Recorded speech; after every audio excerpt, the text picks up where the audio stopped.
Hi there, in this video I'm going to show you how to make a magic circle 2 different ways.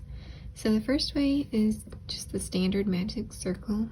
Lay your yarn over and then wrap around your index finger to make an X. And I'm going to hold that X, insert the hook under there, pick up the yarn, pull it through, and then chain 1. Then we'll remove our finger, and that's our magic circle. And we will continue to work into that circle. We will just do 6 single crochet for this video.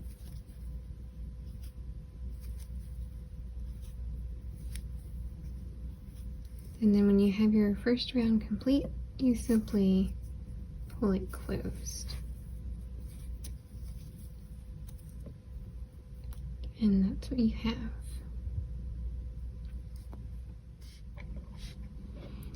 So the second one is a double wrapped magic circle. So we're going to start the same with the tail end laying over your palm.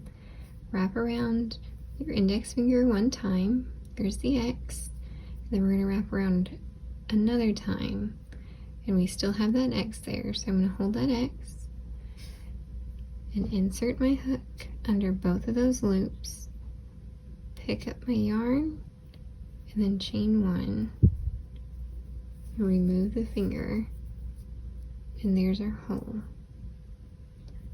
So we'll work the first round. I'm just going to do 6 single crochet,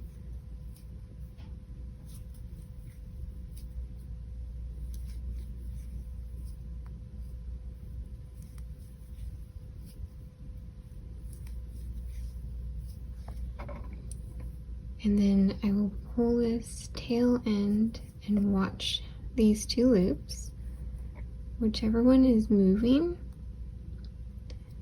I will pay attention to how it's getting pulled this way. So I'm going to pick up that loop. I'm going to pull it the opposite way. So what it does is pulls that other loop closed. Then we'll pull the tail end again for that last loop to close. Pull it nice and tight. So this one is just a little bit more secure than the single wrapped, but it can also be bulkier, so just choose when you might need to use it. I hope you found this helpful.